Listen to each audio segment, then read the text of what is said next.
based here in the UAE. Certainly echo Dr. Nasser Saeedi's thoughts and comments, and look forward to participating and listening over the next couple of days on these great panel discussions that the CEBC have put together for us. Gives me a great pleasure to moderate this opening keynote session, looking back and forward on BloombergNEF's New Energy Outlook 2020 report. As Ahmed mentioned at the start, throughout the presentation, the audience can ask questions through the chat and Q&A boxes. It would certainly help me if questions were funneled through the Q&A section to stop me from looking between the two. With that, I'd like to introduce Matthias Kimmel, Head of Energy Economics at BloombergNEF, which stands for New Energy Finance. Matthias leads the analysis on power industry for the New Energy Outlook and BloombergNEF's long-term analysis of the global energy sector. He's also responsible for overseeing the company's work on energy costs assessments. Before joining BloombergNEF, Matthias worked at the Environment Directorate of the Organization for Economic Cooperation and Development, the OECD. Matthias is a master's in public policy from Duke University with a specialization in energy and climate change economics. Matthias, good to see you again. The floor is yours.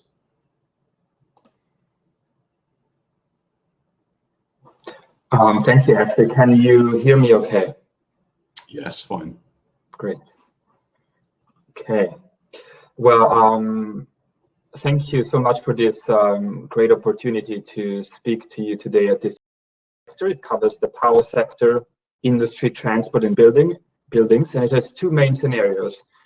An economic transition scenario where we look at the costs to understand where the energy sector might be headed in the future. And then we have a climate scenario where we take into account a temperature target and trying to achieve emissions reductions to stay well below 2 degrees. So for the next half hour, I've identified 5 key trends from NEO 2020 that shape the future energy sector.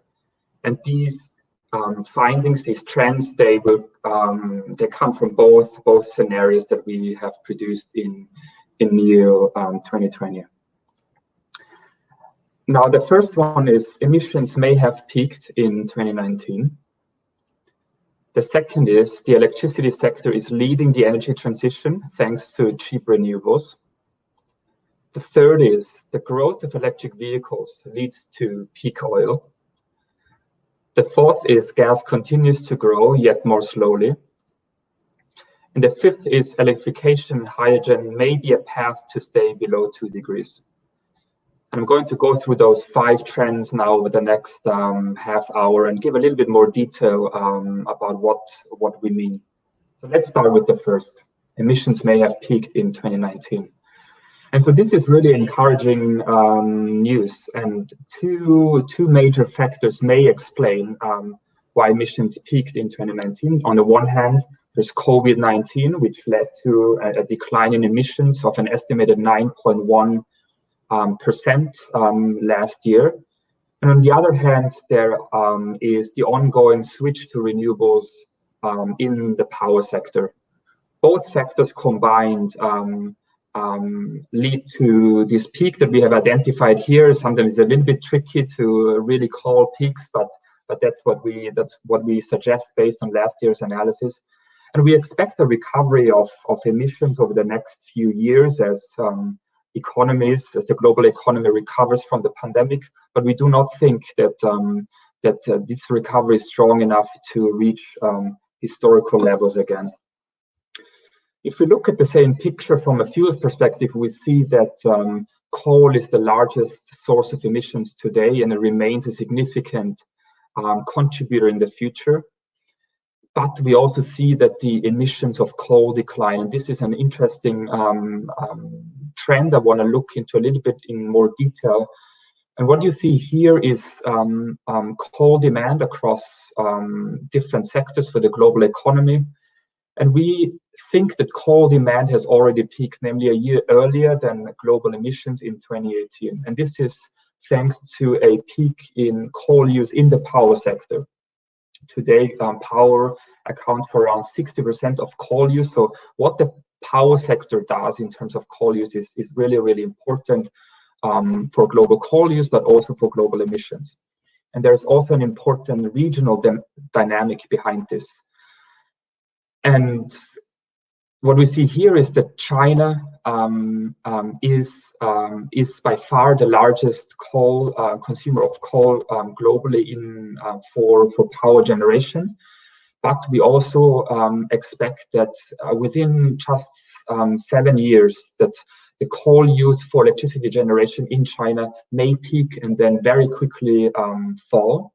We see a similar trend already underway in the United States and Europe. And in another major economy, India, we expect coal growth to significantly slow and then peak around 2030 and then somewhat decline, not as quickly as China, US, in Europe. If you put that on another scale, just to show you the challenge, but also regionally where the challenge is, and it is really in China. What we see in terms of renewables deployment, the switch to renewables, China is really a leader. So China is, let's say, on the right way to reduce coal use and emissions from coal.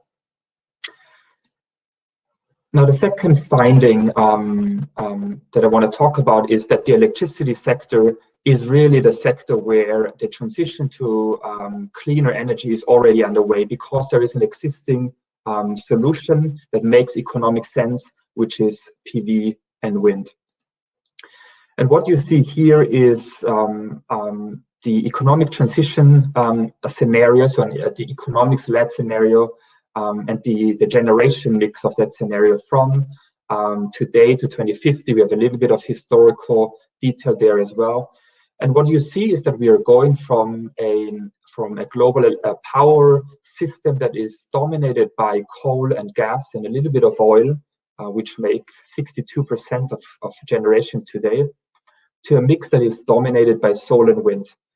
56% of all electricity generation is solar and wind by 2050 in this scenario, and combined with other renewables reach 69% by 2050. So it's a very, very stark change from where we are today.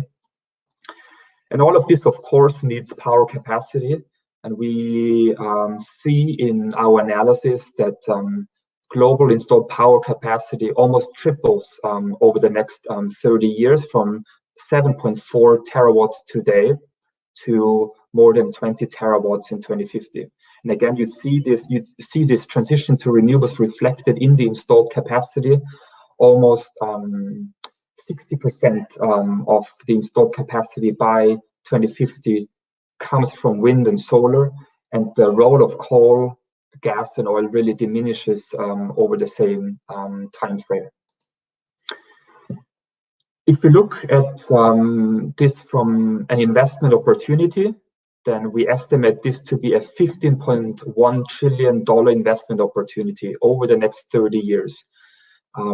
Most, again, comes from wind and solar, but there's also an opportunity for batteries. Around 6% of those 15.1 trillion can be utility scale or small scale batteries. There's also some investment in gas, especially in peaker plants that complement the variability of renewables. In terms of the regions that invest the most, we see APAC leading investments because it's where the biggest growth markets are, including China, India, but also Southeast Asia, followed by Europe, Middle East, and Africa, the Americas, and then rest of the world. Now, I want to come back to the underlying fundamentals of this scenario. And I said before that the ETS, the economic transition scenario, is really a scenario where we look at the costs of different energy technologies and try to strip out long-term policies or long-term targets that countries have. So what you've seen over the last few slides is really a reflection of the cost dynamics that we see in the power sector play out.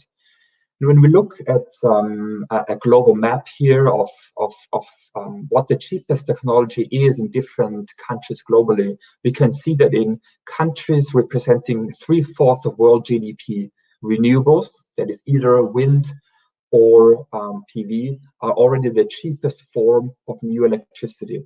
That means if there is growth in demand, it makes more sense to build on a benchmark level, if you compare benchmark costs, a wind plant, let's say in North America, than to continue to invest in gas. The same is true in many places in Europe, but also in Asia.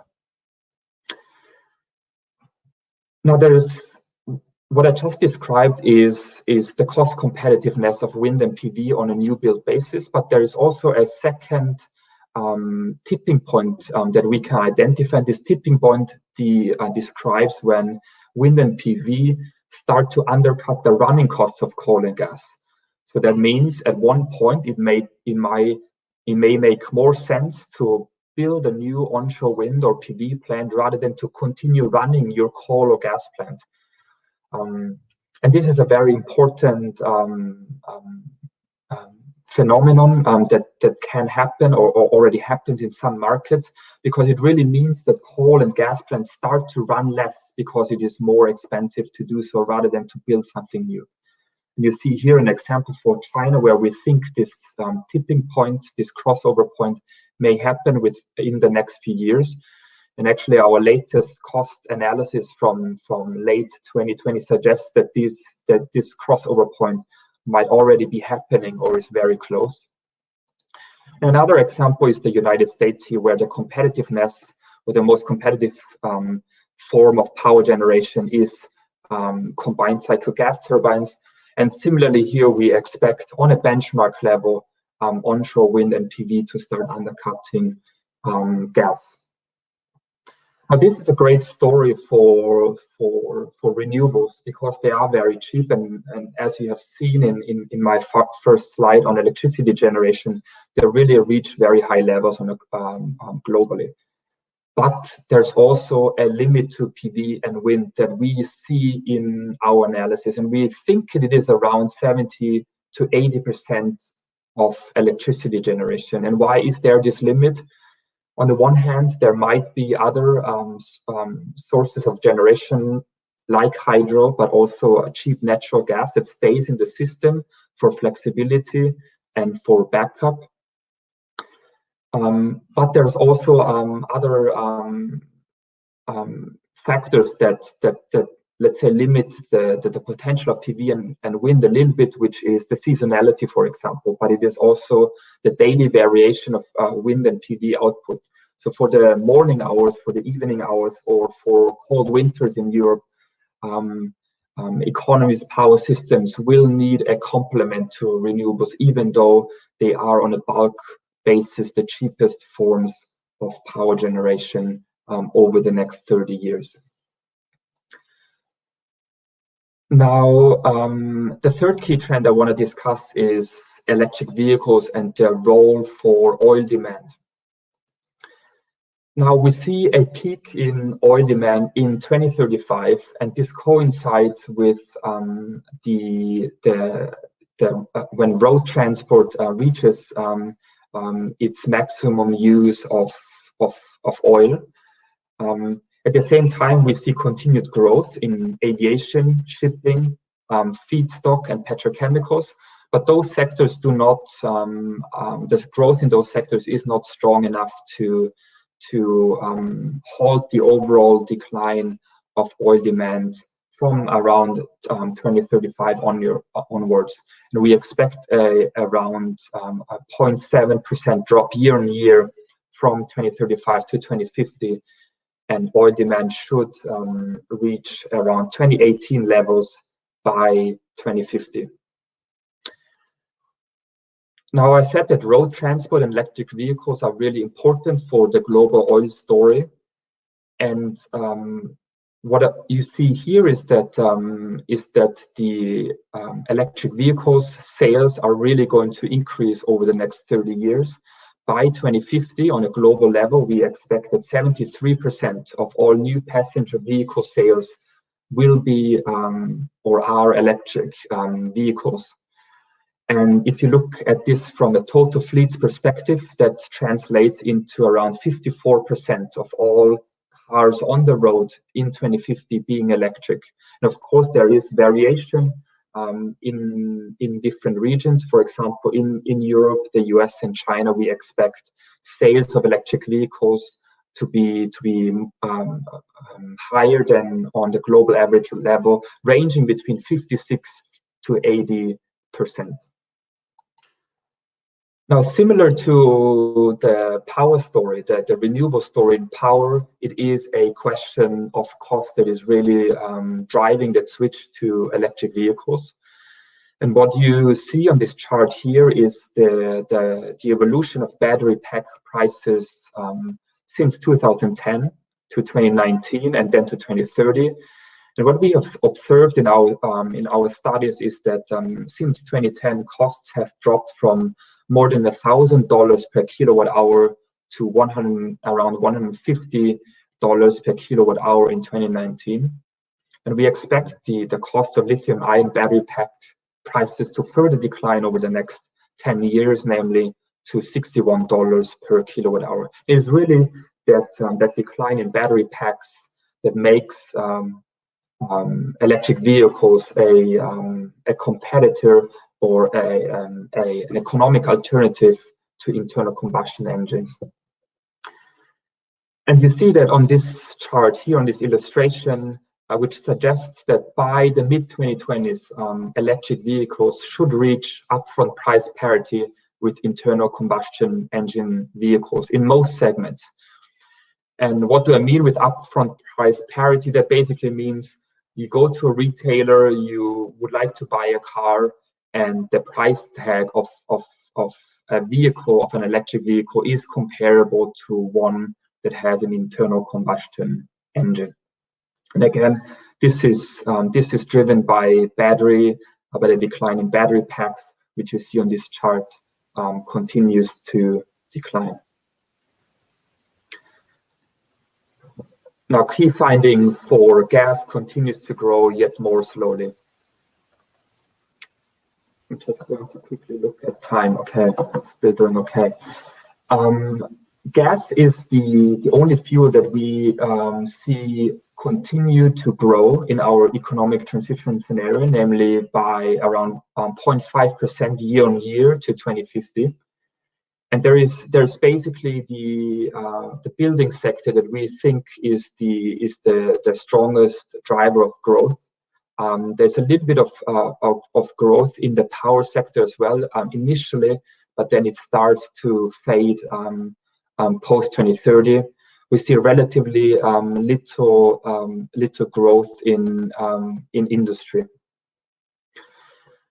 And if we look at the building sector in more detail, we see growth of 33%, and most of this is driven by population and GDP, especially in emerging economies where population and GDP grow more quickly than in developed countries, and their gas continues to be an attractive and economic way of heating homes and provide other forms of energy in buildings.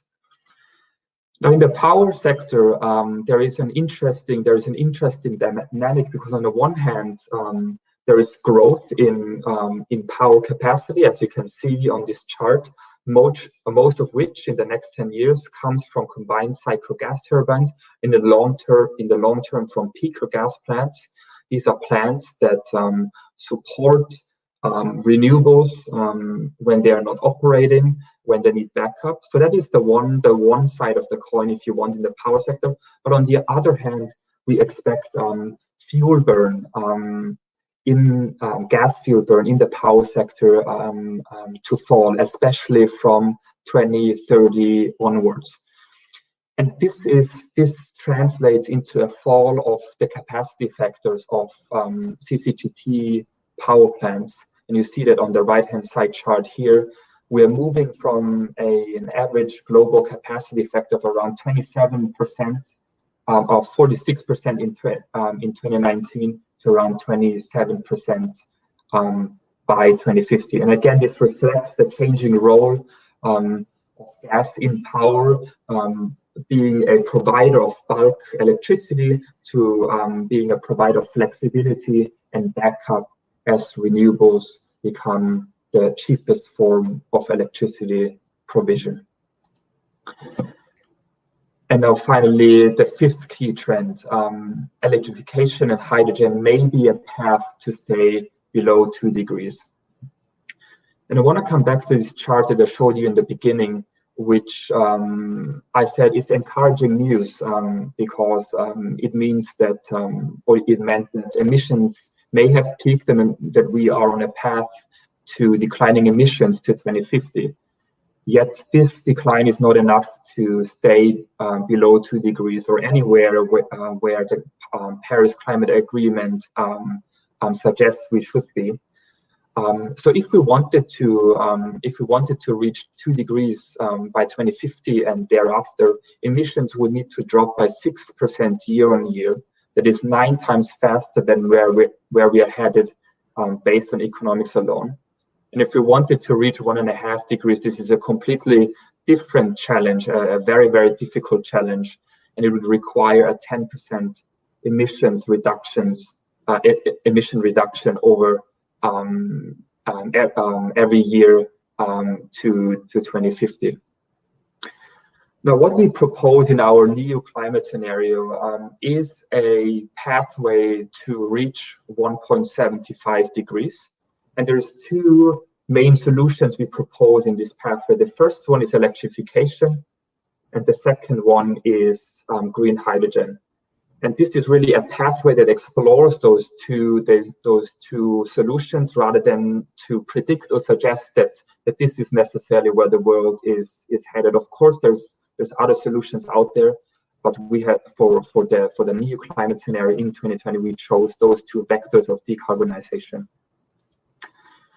Now, I want to start with electrification because it is an existing and economic way of decarbonization. It is also a much more efficient way to consume energy because it is highly efficient. Electric motors tend to be a much more efficient way of consuming energy compared to motors that consume fuels. And similarly, in the power sector, as we are switching from fossil fuels to renewables, we're basically making the power sector a more efficient sector as we tend to waste less fossil fuels in the conversion from actual fuels to electricity. So this is one reason why we chose electrification as one vector of decarbonization. If you think about transport, especially road transport with electric vehicles, it is an already existing solution to decarbonize. And of course, if we wanted to, there is much more that we can do. Similarly, in the building sector, there is potential for electrification. So now what does that all mean? If we wanted to be more ambitious on electrification, it would mean an increase of electricity generation in 2050 from around 42,000 terawatt hours to more than 66,000 terawatt hours in 2050.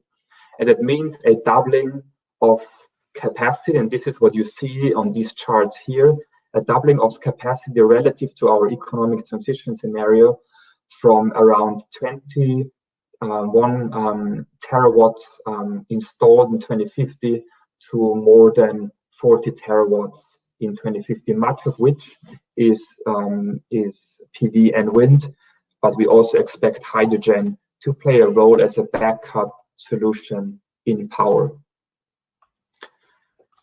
Now, the second lever that we're proposing in this climate scenario is green hydrogen. And the really interesting story about green hydrogen is that the costs of the technology are falling really, really quickly. On the one hand, there is electrolyzers, and we see a convergence of cheap Chinese electrolyzers with Western electrolyzers in the coming decades. And at the same time, the cost of renewables fall. And that means that over the next 10 years, we expect the levelized cost of green hydrogen production measured in dollars per kilogram to significantly drop to around $1 to around $3 of a range, depending on where you produce the green hydrogen in the world. And by 2050, there should be some countries that are able to produce green hydrogen for about $0.50 per kilogram. But again, there is somewhat of a range. And again, this is driven by the decline in electrolyzer and renewable energy cost. So this decline in green hydrogen production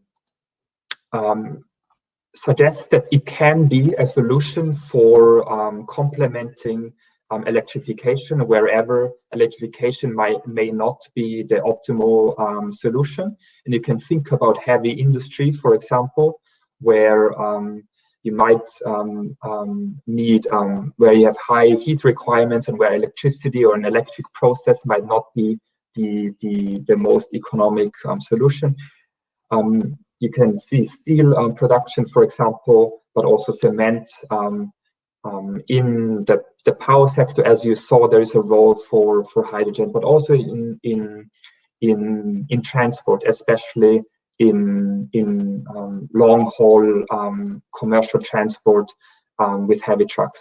So all in all, that leads us to around 800 megatons of hydrogen demand by 2050. Matthias, I think we'll have to speed it up as we've got about, I imagine, another minute or two. Okay. Otherwise I'll get in trouble. All right, understood. So I'll just quickly go over this. Of course, green hydrogen production means more electricity production by 2050, around 100,000 terawatt hours to produce the green hydrogen. And if you look what this suggests for oil and gas demand, it is really a peak much sooner than in the ETS. And by 2050, that should get us to 1.75 degrees. And yeah, these were the 5 key findings I wanted to share with you.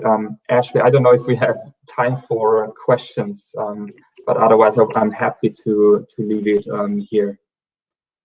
Yes, you did very, very well. There's a lot to cover. I'd like to ask one question from the audience. It'd be unfair not to. Apologies to the others that haven't had theirs answered. But Jose asked, why do you think Japan, China, and the likes will lag substantially far behind Europe for wind and PV penetration in the future? Well, if we start with China, China is the biggest investor of renewables today. So, China is already doing a lot, but at the same time, it is a very, very quickly growing economy. That means in terms of electricity demand, it is facing a very, very different challenge compared to the US or Europe, where electricity demand continues to grow, while in the US and Europe, it is stagnating or only slowly increasing. So it is really a question about growth. And then for Japan and I think you mentioned Korea, it is a little bit a land use question in our analysis. If you think about Japan, it is a very mountainous country with much less land availability for wind and PV, and that translates into the cost of PV and wind, which we see in Japan and Korea to be significantly higher than in Europe and other places. That fall as well, but there is a premium to those to the costs in those economies. Fantastic, Matthias. Thank you so much. I think it's a great introduction to the summit. To those that have asked questions, we've been able to answer them. I'll take it offline with Matthias and we'll answer them and make sure that the CEBC get those answers to you, and we'll probably post them on the chat. Thank you very much. Enjoy the summit. Thank you. Yeah, thank you.